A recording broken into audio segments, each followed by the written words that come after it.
Good morning student. समय 10 से 12 वाला हर घर बने पाठशाला +2 इकोनॉमिक्स में आपका हार्दिक स्वागत है, हार्दिक अभिनंदन है। प्यारे बच्चों, आज हम पढ़ने वाले हैं चैप्टर नंबर 5, मांग की लोच, इलास्टिसिटी ऑफ डिमांड। राइट। तो आज हम सबसे पहले देखेंगे कि मांग की लोच होती क्या है। ठीक है। तो जैसा कि आप जानते हैं कि इससे पहले हम पढ़ चुके हैं मांग और मांग का नियम।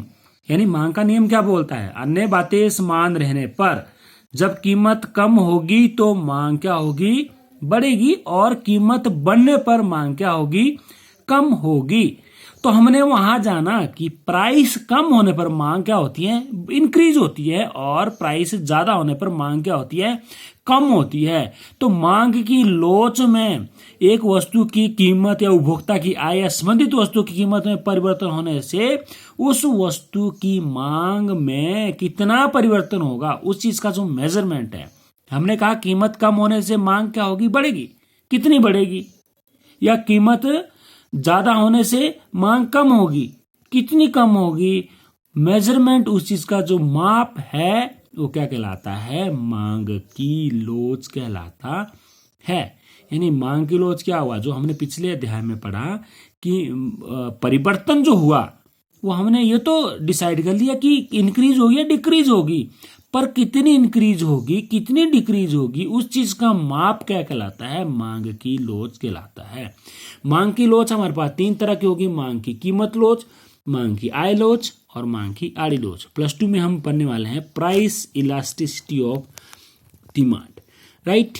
तो मांग की कीमत लोच आपके पास क्या होगी? मांग की कीमत लोच होगी मांग में प्रतिशत परिवर्तन और कीमत में प्रतिशत परिवर्तन का अनुपात। अकॉर्डिंग टू जो आप मार्शल आप डेफिनेशन लिख सकते हैं कि मांग की कीमत लोच कीमत में होने वाले प्रतिशत परिवर्तन तथा मांग में होने वाले प्रतिशत परिवर्तन का अनुपात है।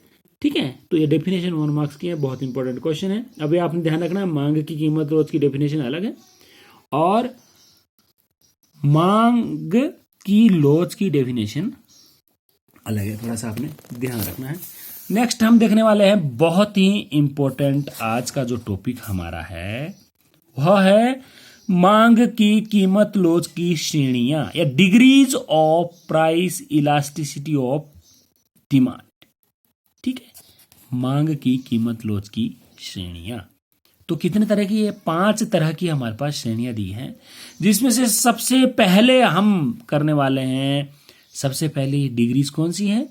पूर्णतः लोचदार मांग, परफेक्टली इलास्टिक डिमांड। पूर्णतः लोचदार मांग, परफेक्टली इलास्टिक डिमांड, यानी किसी वस्तु की पूर्णतः लोचदार मांग से अभिप्राय उस स्थिति से है जब, ये डायग्राम दिया है आपने, यहां डायग्राम के माध्यम से हम देखेंगे, जब प्रचलित कीमत पर मांग कैसी हो, प्रचलित कीमतों पर मांग कैसी हो? अनंततः हो। यानी स्थिति में कीमत तो थोड़ा सा बढ़ने पर मांग क्या हो जाती है? शून्य हो सकती है। राइट। तो आपके पास अगर ये क्या है, elasticity of demand equal to infinity, आपने एक्स एक्सिस में क्वांटिटी लेना है, वाई एक्सिस में आपने प्राइस लिया है। तो प्रचलित कोई भी कीमत ले लो, मतलब 4, तो 4 कीमत में मांग कैसी होगी? अनंततः। Elasticity of demand equal to infinity है, यानी जितनी मर्जी आप इस कीमत पर वस्तुएं खरीद सकते हैं, आप खरीदना चाहते हैं खरीद सकते हैं, उसमें कोई परेशानी नहीं है। जितनी मर्जी आप इसकी डिमांड 10 कर लो, 20, 30, 40 जितनी मर्जी कर लो। ठीक है। तो ये आपके पास है, इसको बोलेंगे हम परफेक्टली इलास्टिक मांग बोलेंगे, डिमांड बोलेंगे, पूर्णतः लोचदार मांग। नेक्स्ट वन इज क्या आपके पास? पूर्णतः, नेक्स्ट आपके पास पूर्णतः बेलोचदार मांग, परफेक्टली इलास्टिक डिमांड। ठीक है।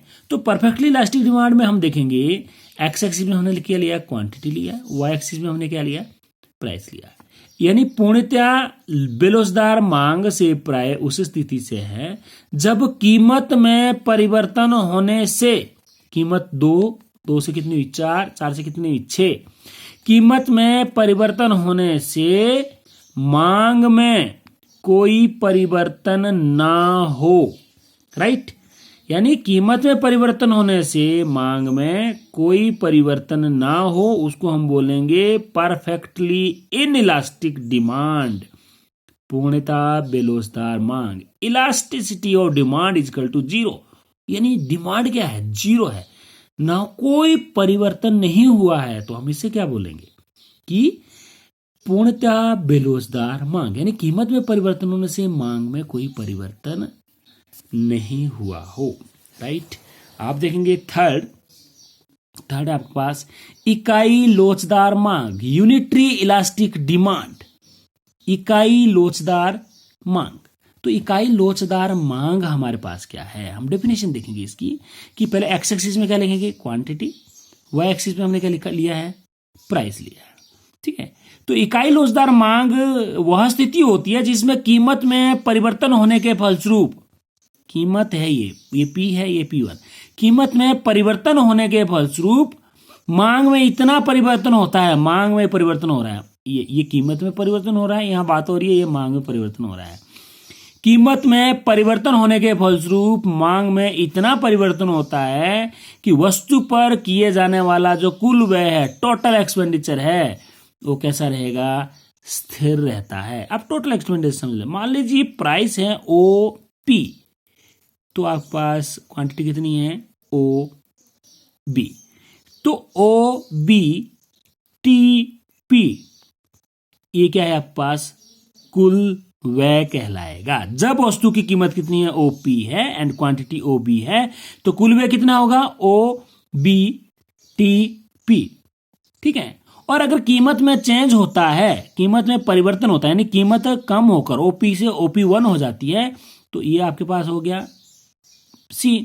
तो OC इसको नाम दिया RP1 is equal to OBTP, यानी कीमत में परिवर्तन होने के फलस्वरूप जो कुल व्यय है वो कैसा रहेगा, स्थिर। और स्थिर कैसे रहेगा, ये इजी है, आपने ध्यान रखना है कि प्राइस जितना आपने कम किया, प्राइस OP से OP1 जितना किया, ये डिस्टेंस देखो यहाँ का, उतना ही यहाँ आपने डिमांड बढ़ानी है, उतनी आपने क्या करनी है, डिमांड आगे बढ़ानी है।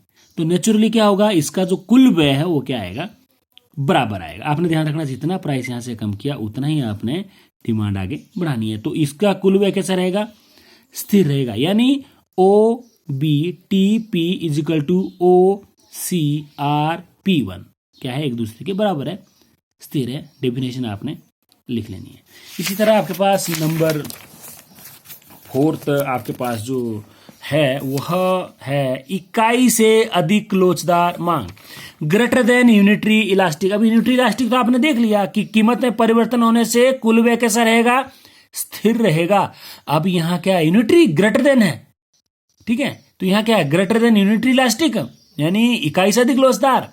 तो इसका क्या हुआ, इकाई से अधिक लोचदार मांग वह स्थिति है जिसमें कीमत में परिवर्तन होने के फलस्वरूप मांग में इतना परिवर्तन होता है कि कुल व्यय वो जो बढ़ जाता है।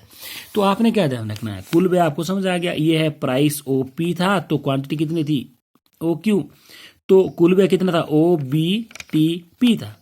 अब कीमत में परिवर्तन होने के फलस्वरूप कुल व्यय बढ़ेगा, तो कीमत में जितना परिवर्तन हुआ, P से P, मान लो कीमत घट गई OP से OP1, जितना ये घटी उससे ज्यादा आपने क्या करनी है, मांग बढ़ा देनी है।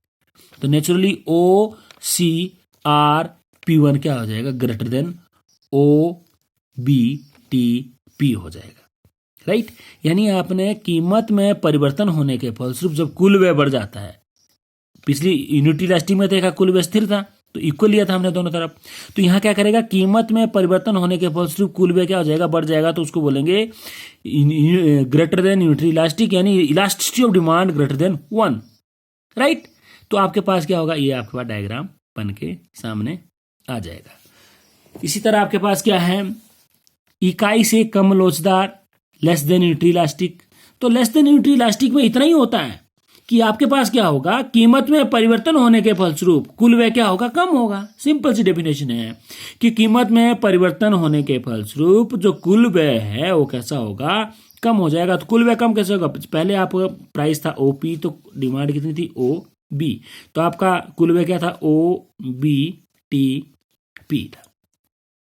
जैसे ही कीमत में चेंज हुआ, कीमत में परिवर्तन होने के फलस्वरूप कुल व्यय क्या होगा, घटेगा। तो कुल व्यय प्राइस हुआ ओपी से OP1, तो ये हो गया डिमांड थोड़ी सी बड़ी, और OCRP1 क्या है, लेस देन OBTP है, यानी elasticity of demand less than 1 कहलाएगी। तो आपने ध्यान क्या रखना है यहाँ कम में, जब हम कुल व्यय कम करेंगे, कि जितना हमने OP से OP1 प्राइस कम किया उससे आधा करना है, ठीक है, उससे आधी डिमांड।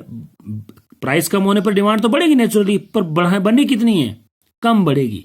कम बढ़ेगी तो नेचुरली कुल व्यय इसका क्या आ जाएगा, कम आ जाएगा। और आपके पास ये 5 मार्क्स का बहुत ही इंपॉर्टेंट क्वेश्चन क्या हो गया, कंप्लीट हो गया, जो आपने आज करना है। तो इसी के साथ आपका जो आज का ये टॉपिक है,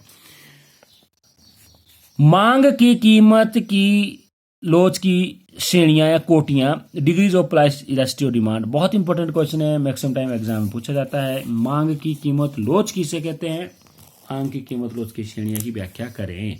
तो चित्र और डेफिनेशन इसकी आसानी से बनानी है, कहीं समझ नहीं आता है तो मुझे कॉल करनी है। इसी के साथ आज का आपका टॉपिक खत्म होता है। धन्यवाद।